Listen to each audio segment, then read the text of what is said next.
नमस्कार, seat scanner में आपका स्वागत है। आज हम जिस विधानसभा सीट को स्कैन करने जा रहे हैं वो सीट इस वर्ष चुनाव के लिए बहुत ही हॉट बन गई है। जहां हॉट सीट है, ये नवादा जिले में ये सीट आती है और सीट का नाम है गोविंदपुर सीट। गोविंदपुर का क्या रहा है इतिहास, ये सीट किसे आती रही है रास, और ऐसा क्या हुआ है कि आरजेडी के मुस्लिम विधायक की टेंशन इन दिनों बढ़ी हुई है, यह भी आज आपको बताऊंगा। देखिए, गोविंदपुर सीट की हम बात करें और जैसा मैंने कहा कि जो इसका इतिहास है और किसके लिए यह सीट खास रही है, तो आपको बता दूं कि यह सीट खास रही है कौशल यादव के परिवार के लिए। कौशल यादव के पिता यहां से चुनाव जीते, कौशल यादव की माताजी यहां सर्वाधिक बार चुनाव जीती, खुद कौशल यादव यहां से चुनाव जीते और कौशल यादव की पत्नी भी यहां से चुनाव जीती हैं।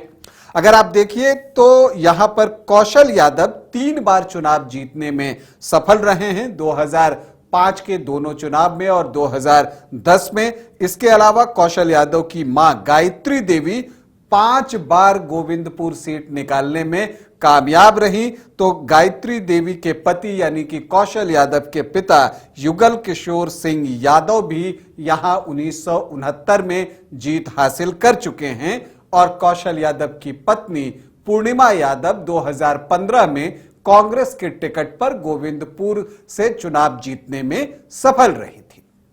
अगर आप गोविंदपुर सीट को देखिए तो आप ये भी देखते हैं कि अब तक यहां कुल 15 चुनाव हुए हैं। जो पहला चुनाव हुआ था वो 1967 में हुआ था और जो अब तक यहां पर 15 चुनाव हुए हैं उसमें 10 बार कौशल यादव के परिवार को यहां पर जीत मिली है और इसीलिए मैंने कहा कि ये सीट जो है कौशल यादव की फैमिली के लिए बहुत खास सीट है। अब अगर आप ये भी देखिएगा कि कौशल यादव की फैमिली का इंपैक्ट इसलिए इस सीट पर मैं ज्यादा कह रहा हूं क्योंकि वो किसी भी पार्टी में रहे हों। जब उनकी फैमिली के लोग कांग्रेस के टिकट पर लड़े तब चुनाव जीते, जब आरजेडी के टिकट पर लड़े तब चुनाव जीते, जेडीयू को जो यहां जीत मिली वो इसी परिवार ने दिलाई। तो कुल मिलाकर कौशल यादव परिवार का इंपैक्ट यहां पर दिखता है। 15 चुनाव में यहां कांग्रेस को 6 बार जीत मिली है, जिसमें 4 बार जो जीत मिली है वो कौशल यादव के परिवार के लोगों ने जीत दिलाई है। लोकतांत्रिक कांग्रेस 1 बार यहां जीतने में सफल रहा है, जेडीयू को 1 बार कामयाबी मिली है और तब जो है खुद कौशल यादव यहां से 2010 में चुनाव जीते थे। आरजेडी यहां से 2 बार जीता है, जिसमें 1 बार जो है ये सीट जो है वो गायत्री देवी मतलब कौशल यादव की माताजी ने आरजेडी के लिए जीती थी। जनता पार्टी एक अवसर पर यहां चुनाव जीतने में सफल रहा है।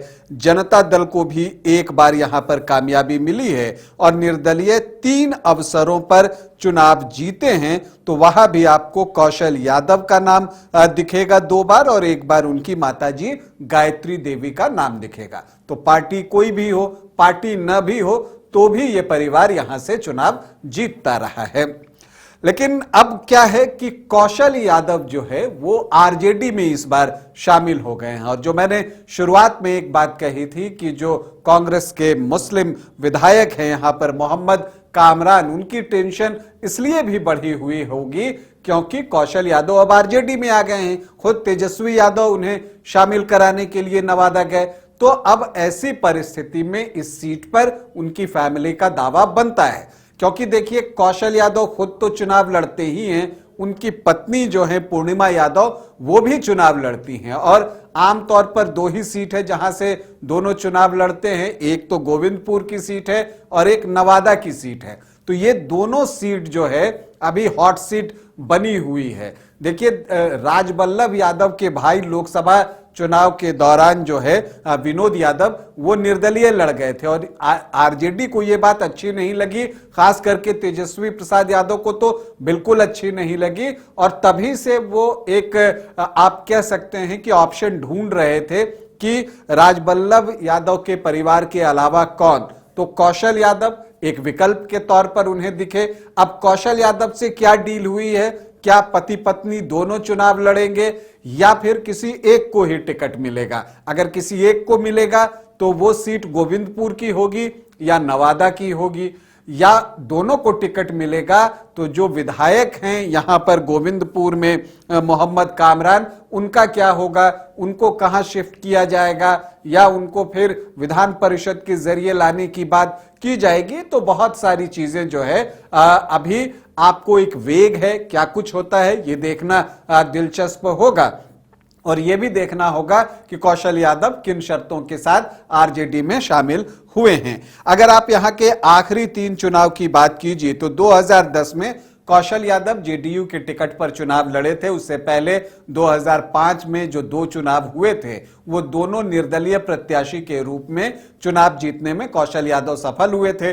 सिटिंग विधायक थे, जेडीयू का टिकट मिला, 2010 में जेडीयू की लहर भी थी, प्लस कौशल यादव थे, तो यहां पर उनको जीत मिली 20,887 वोटों की। और यहां पर आपको दिखता है कि जो कांग्रेस के प्रत्याशी थे वो तो बहुत पीछे छूट गए थे 5वें स्थान पर, बल्कि एलजेपी जो है वो दूसरे स्थान पर रहा था और मोहम्मद कामरान तब निर्दलीय चुनाव लड़ रहे थे, वो तीसरे स्थान पर थे और कांग्रेस 5वें स्थान पर थी। लेकिन 2015 में जब महागठबंधन बना तो कौशल यादव की फैमिली उस समय कांग्रेस की तरफ देखती है और कौशल यादव की पत्नी पूर्णिमा यादव गोविंदपुर से कांग्रेस के टिकट पर चुनाव लड़ती हैं और उनके सामने बीजेपी की प्रत्याशी थी। पूर्णिमा यादव को यहां पर 4,399 वोटों की जीत मिलती है। फिर से एक मल्टी कॉर्नर फाइट थी, मोहम्मद कामरान फिर से निर्दलीय चुनाव लड़ रहे थे और 32,646 वोट लेकर वो भी आए थे। तो यहां पर इस ट्रायंगुलर फाइट में जो है पूर्णिमा यादव को 4,399 वोटों की जीत मिली। 2015 में जब महागठबंधन बना था, आरजेडी जेडीयू कांग्रेस साथ में चुनाव लड़े थे, तो कांग्रेस के टिकट पर 2015 में पूर्णिमा यादव जीती। लेकिन 2020 आते आते तक परिस्थितियां बदल चुकी थी, जेडीयू जो है वो वापस से एनडीए फोल्डर में आ गया था।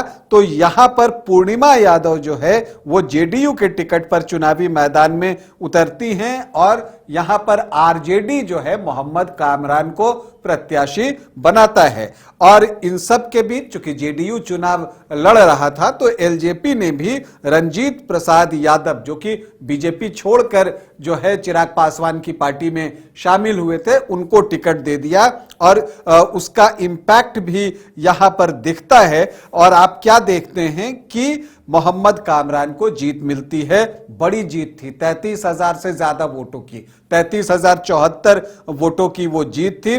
पूर्णिमा यादव दूसरे स्थान पर रही तो रंजीत प्रसाद यादव जो है वो भी 10% वोट लाने में कामयाब रहे। तो अभी अगर आप देखिए तो सिटिंग एमएलए मोहम्मद कामरान ही हैं, लेकिन ये अब एक संदेह के बादल हैं कि मोहम्मद कामरान सिटिंग होते हुए लालटेन के निशान पर चुनाव लड़ेंगे या नहीं लड़ेंगे, कौशल यादव यहां से चुनाव लड़ेंगे या उनकी पत्नी पूर्णिमा यादव चुनाव लड़ेंगी, ये सब चीजें आने वाले समय में क्लियर होंगी। लेकिन ये तो तय है कि मोहम्मद कामरान का जो तनाव है वो बढ़ रहा होगा। और उन्होंने एक बात कही भी थी पिछले दिनों कि अभी तो वो आरजेडी में आ रहे हैं कौशल यादव के लिए, उनको अभी यहां साबित करना होगा। लेकिन आप देखिए कि उनका परिवार तो 10 बार यहां पर चुनाव जीत चुका है, कौशल यादव खुद 3 बार यहां से चुनाव जो है वो जीते हैं। तो ऐसी परिस्थिति में साबित करने के लिए तो कुछ बचा नहीं है। लेकिन आरजेडी के सामने यहां पर उहापोह की स्थिति जरूर है कि क्या वो अपने मुस्लिम विधायक का टिकट काटेगा, और टिकट काटेगा तो उससे संदेश क्या जाएगा। फिलहाल यहां के अगर जातीय समीकरण को आप देखें तो यहां पर अनुसूचित जाति के वोटर्स की संख्या बहुत अच्छी है, 25.19%। और यहां पर आप देखेंगे कि मांझी वोटर्स, मतलब जीतन राम मांझी जिस जाति से हैं उनके वोटर्स यहां पर अच्छी संख्या में हैं, पासवान भी अच्छे हैं और अभी मांझी और चिराग पासवान दोनों एनडीए के साथ हैं, तो उनको उम्मीद होगी कि ये वोट उनकी तरफ कन्वर्ट होगा। इसके अलावा आप देखें तो मुस्लिम यहां 13.6% हैं और यादव जो हैं वो 20 से 22% हैं। कुछ लोग कहते हैं कि 25% है। तो एक आंकड़ा हम लेके चल रहे हैं 20-22 से, तो 20-22% उनका है, तो भी जो माही इक्वेशन बनता है वो 34-35% के आसपास का बनता है। भूमिहार 7 से 7.5% हैं, राजपूत 2.5 से 3%, ब्राह्मण 1.5 से 2%, तो सामान्य जाति के वोटर्स 10 से 12% होते हैं, कोयरी कुर्मी 10 से 12% हैं और वैश्य 6 से 6.5% है। तो अगर आप जो एनडीए फोल्डर के परंपरागत वोटर्स हैं उनको जोड़ें तो वो 28 से 30% के आसपास का आंकड़ा पहुंचता है। और चूंकि ये यादव बहुल विधानसभा क्षेत्र है तो आप मान कर चलिए जो बीजेपी भी कैंडिडेट देगा या एनडीए जो कैंडिडेट देगा, जेडीयू जिसे कैंडिडेट बनाता है, तो वो भी जो है संभवतः यादव जाति से ही होंगे या यादव जाति से हो तो चौंकने की जरूरत नहीं, क्योंकि जो महागठबंधन है वो चाहेगा कि अगर वो यादव जाति से प्रत्याशी बनाता है या मुस्लिम प्रत्याशी बनाता है तो एमओआई इक्वेशन उसके साथ इंटैक्ट रहे, जबकि यादव वोटों में सेंधमारी की एनडीए की कोशिश यहां पर होगी। संभावित दावेदारों की बात करें तो आरजेडी से देखिए मोहम्मद कामरान का नाम तो आता ही है। अब पूर्णिमा यादव और कौशल यादव में से कौन, एक नाम तो वो आता है। हालांकि बीजेपी से रंजीत प्रसाद यादव हैं, वो भी जनसंपर्क कर रहे हैं। जेडीयू से सतीश कुमार कुशवाहा हैं, वो भी यहां पर एक दावा ठोकते हुए नजर आ रहे हैं। हालांकि कांग्रेस से भी दावेदार हैं, लेकिन नाम इसलिए नहीं ले रहा क्योंकि सिटिंग विधायक और कौशल यादव फैमिली के बीच ही आरजेडी में एक अभी उहापोह की स्थिति है, तो कांग्रेस को यह सीट नहीं जाएगी, यह तो बिल्कुल कंफर्म दिख रहा है। तो ऐसी परिस्थिति में जो गोविंदपुर का चुनाव है वो बहुत इंटरेस्टिंग हो गया है आरजेडी के लिए। देखिए एक अच्छी स्थिति आई क्योंकि कौशल यादव उनके साथ आए, लेकिन एक उहापोह की भी स्थिति है कि वो टिकट का क्या करे, क्योंकि जैसा मैंने आपको कहा कि अगर मोहम्मद कामरान का टिकट कटता है तो मुस्लिम वोटर्स के बीच क्या संदेश जाएगा, और कहीं यहां पर जो है एआईएमआईएम जो है अपना प्रत्याशी अगर उतार दे तब फिर क्या होगा। और अगर वो मोहम्मद कामरान को ही टिकट देते हैं तो कौशल यादव की जो फैमिली आई है उनका क्या होगा। तो ये तो मानकर चलिए कि कौशल यादव बाद में आए हैं तो उनसे जो है कुछ शर्तों पर बात जरूर हुई होगी कि किस शर्त पर वो इस पार्टी में आ रहे हैं। तो ऐसे में मोहम्मद कामरान का क्या होगा ये देखना दिलचस्प होगा कि उन्हें कहां एडजस्ट किया जाता है या किसी और विधानसभा क्षेत्र से उनको चुनाव लड़ने का अवसर दिया जाता है। तो गोविंदपुर में पहले तो आरजेडी को आपस में एक मुकाबला करना है प्रत्याशियों के बीच में कि उसमें से कौन उनका प्रत्याशी होगा, और फिर उसके बाद जो है एनडीए से मुकाबला होगा और मुकाबला कांटे का होगा, ये मानकर चलिए। तो अभी के लिए इतना ही, इजाजत दें, नमस्कार। H2O City, higher quality of living, a project by Anshul Homes. Luxury 2 and 3 BHK flats with garden attached balcony. Amenities are valet parking, swimming pool, clubhouse, kids play area, badminton and basketball courts. Anshul Homes, H2O City. शहर की भीड़ से bore हो गए हो? तो चलिए आज नए वाइब में आपको लेके चलते हैं, जिसका नाम है वैदिक विलेज। एम्स पटना से 10 मिनट की दूरी पर नौबतपुर में स्थित ये सोसाइटी सिर्फ आपके लिए है। यहाँ पे मेन रोड 30 फीट की है, रिंग रोड 24 फीट की है और ब्रांच रोड 20 फीट की है। यहाँ मिलेगा आपको स्विमिंग पूल, जॉगिंग ट्रैक, मंदिर और 24/7 सिक्योरिटी कैमरा जैसी बेसिक एमिनिटीज। शांति और सुकून से भरा प्लॉट चाहिए तो सोचना बंद करो, अभी कॉल करो नीचे दिए हुए नंबर पे।